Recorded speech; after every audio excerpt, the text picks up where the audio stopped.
तेरा लहू यीशु तेरा लहू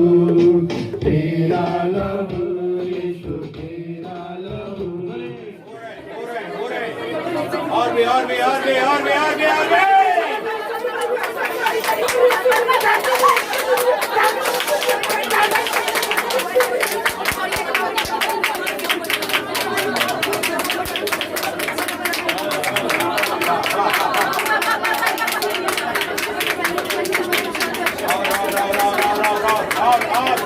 पीछे वाले लोगों के जीवन में परमेश्वर की ताकत उतर आए।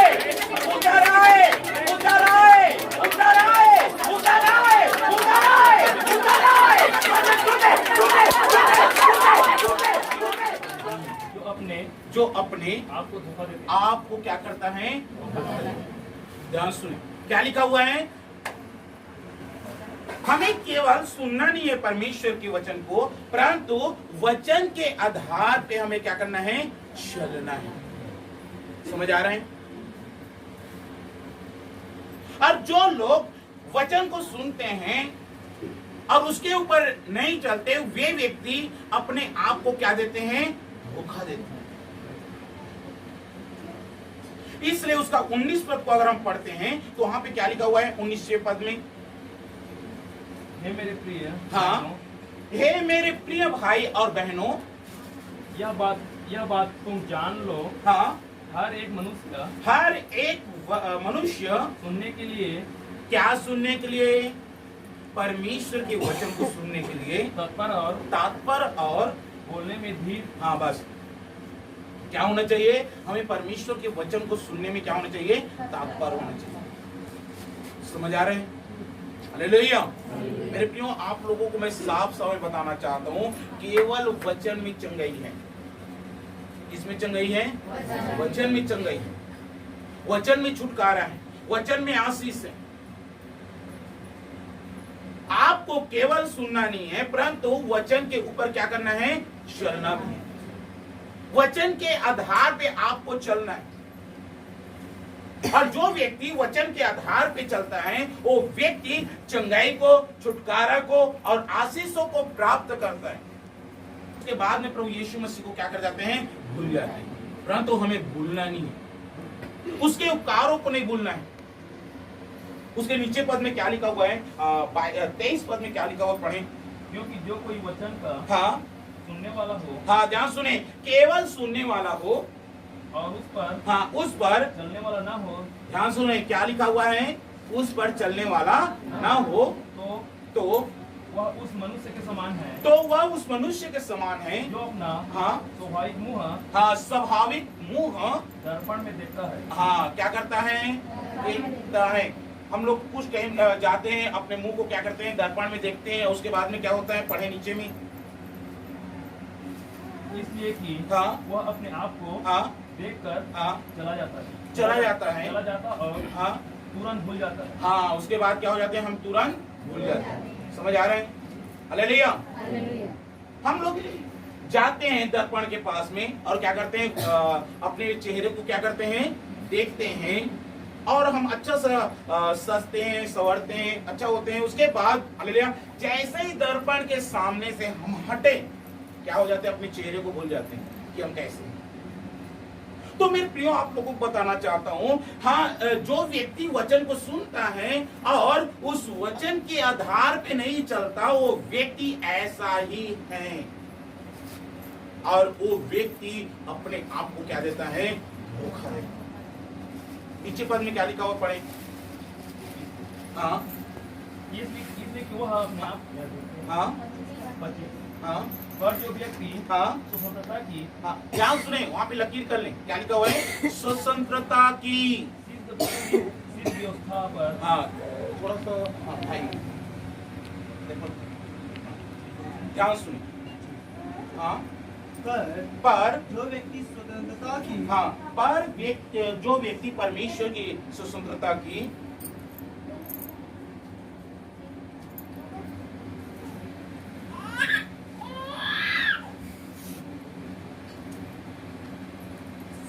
सिद्ध व्यवस्था पर, हाँ, सिद्ध व्यवस्था पर ध्यान करता रहता है, ध्यान से सुने, क्या करता रहता है? ध्यान करता रहता है वह अपने काम में वह अपने काम में इसलिए आशीष पाएगा, ध्यान से ले, किस लिए आशीष पाएगा? सुनकर भूलता नहीं। सुनकर भूलता वो परमेश्वर के वचन को सुनकर क्या नहीं करता? भूलता नहीं। परंतु जो व्यक्ति भूल जाता है वो व्यक्ति स्वतंत्रता को प्राप्त नहीं करेगा। समझ आ रहे हैं? आपको समझना है, आपको जानना है। यहाँ पे हम लोग ये कर सकते हैं कि जितने लोग यहाँ पे हैं ना, जिन लोगों के अंदर में दुष्ट आत्मा है, हम प्रार्थना करेंगे, वो लोग चीखेंगे, चिल्लाएंगे, वो लोग हालेलुया, बहुत सारा लोग नाना प्रकार से बोलेंगे भी, हालेलुया, उनके अंदर से दुष्ट आत्मा निकलने लगेगा। परंतु हालेलुया, ऐसा करने से आपको ज्यादा कुछ फायदा नहीं होगा। हालेलुया। दुष्ट आत्मा तो आपके अंदर से निकल जाएगा, परंतु बाद में फिर से आपके अंदर वचन न मानने के कारण आपके अंदर वही दुष्ट आत्मा फिर से वापस आ जाएगा। समझ आ रहे हैं? हालेलुया। इसलिए मेरे प्रियो, आप लोगों को ध्यान से सुनना है कि आप केवल वचन को न सुने, परंतु उसके अनुसार क्या करें? चलने का प्रयत्न करें।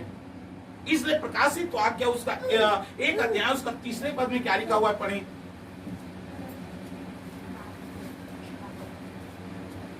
धन्य है वह जो इस भविष्यवाणी की वचन को पढ़ता है। हाँ, क्या करता है? ध्यान सुने। धन्य का मतलब क्या होता है? आशीषित।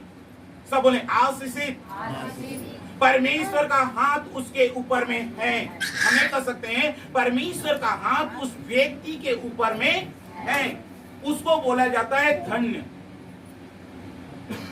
क्या बोला जाता है? धन्य बोला जाता है उस व्यक्ति। समझ आ रहा है कि नहीं आ रहा है? हालेलुया। कौन व्यक्ति धन्य है? जो परमेश्वर के वचन को क्या करता है? पढ़ता है। और दूसरा क्या लिखा हुआ है? और वे जो सुनते हैं, वे जो क्या करते हैं? सुनते हैं और इसमें लिखी हुई बातों को, इस बाइबल में लिखी हुई बातों को मानते हैं। वो तीनों के तीनों क्या हैं? धन्य व्यक्ति हैं। परंतु वहां पे लास्ट में क्या लिखा है? क्योंकि हमारे प्रभु यीशु मसीह का आना क्या है? बहुत ही नजदीक। समझ आ रहे हैं? हालेलुया। आप पढ़ते हैं धन्य हो जाएंगे, सुनते हैं धन्य हो जाएंगे। हालेलुया। अगर आप परमेश्वर के वचन में चलते हैं तो भी धन्य हो जाएंगे। परंतु मत्ती उसका 13 अध्याय उसका 23 पद को अगर पढ़ते हैं तो उसके साथ ही साथ हमें क्या करना पड़ेगा पता है? पढ़ना भी जरूरी है, सुनना भी जरूरी है, मानना भी जरूरी है, परंतु उसके साथ ही साथ हमें कुछ और करना पड़ेगा। ध्यान सुनिए। जो हाँ, अच्छी भूमि में बोए वे अच्छी भूमि पर बोए गए। हाँ, यह वह व्यक्ति है, वह हृदय है जो वचन को सुनकर समझता है। क्या करता है? हालेलुया। सुनने वाला क्या हो जाएगा? चंगाई को प्राप्त करेगा, छुटकारा को प्राप्त करेगा, आशीष को प्राप्त करेगा। पढ़ने वाला चंगाई को प्राप्त करेगा, हालेलुया, आशीषों को प्राप्त करेंगे। मानने वाला भी हालेलुया ऐसा होगा। परंतु क्या लिखा हुआ है यहाँ पे? पढ़ें एक बार और पढ़ें उसी को। जो अच्छी भूमि में बोया गया। हाँ, वे लोग जो अच्छी भूमि पर बोए या वह है जो वचन को सुनकर समझता है। क्या करता है? आप परमेश्वर के वचन को किस प्रकार समझते हैं? क्या ये समझते हैं कि ये वचन बाइबल आपको ईसाई बनाने के लिए आया है? हालेलुया। क्या ये समझते हैं कि ये वचन आपको धर्म परिवर्तन कराने के लिए आया है? क्या समझते हैं वचन के बारे में? क्या समझते हैं बाइबल के वचन के बारे में आप? और क्या लिखा हुआ है? पढ़ें। और फल लाता है। और क्या लाता है? फल लाता है। कोई 100 गुना। ध्यान सुने। कोई 100 गुना, कोई 60 गुना, कोई 60 गुना और कोई 30 गुना। कोई 30 गुना। मेरे प्रियो ध्यान सुने। कोई 100 गुना फल लाएगा, कोई 60 गुना फल लाएगा और कोई 30 गुना फल लाएगा। कौन व्यक्ति हैं लोग? समझने वाले। सब बोले समझने वाले। क्या समझने वाले? परमेश्वर के वचन को समझने वाले। हालेलुया। अभी तक, हालेलुया, ध्यान सुने, वो लोग आराधना में आ रहे हैं, प्रार्थना भी कर रहे हैं, ठीक है ना, वो लोग दुष्ट आत्माओं से आजाद भी हो चुके हैं, परंतु अभी भी वो सांसारिक जीवन को जी रहे हैं, अभी भी वो शैतान के गुलाम में हैं, अभी भी उनका देखना, बोलना, उठना, बैठना, ये सारा चीज जो है ना बदला नहीं है। समझ आ रहे कि नहीं आ रहे? हालेलुया। अगर आप प्रभु के पास आते हैं मेरे प्रियो, तो ध्यान से सुने, आपका पुराना मनुष्यत्व जो है ना वो क्या हो जाएगा? मर जाएगा, और आप एक नए सिरे से आत्मा में जन्म लेंगे। हालेलुया। आपका पुराना मनुष्यत्व क्या हो जाएगा? मर जाएगा, और आप आत्मा में जीने लगेंगे। और एक जीवन जो है ये 70 और 80 साल का जीवन नहीं होगा, परंतु ये जीवन जो है अनंत काल का जीवन होगा। और उसी अनंत काल के जीवन को देने के लिए हमारा प्रभु यीशु मसीह इस दुनिया में आया। हालेलुया। क्या आप ये चाहते हैं कि चंगाई प्राप्त हो जाए, छुटकारा प्राप्त हो जाए, मैं बढ़ जाऊं प्रभु में, मेरे पास धन संपत्ति आ जाए, उसके बाद मैं प्रभु को भूल जाऊं, और ऐसा सारे आशीषों को प्राप्त करके मैं नरक चला जाऊं? हालेलुया। या ये चाहते हैं कि आप चंगाई मिले या ना मिले, छुटकारा मिले या ना मिले, मुझे अनंत जीवन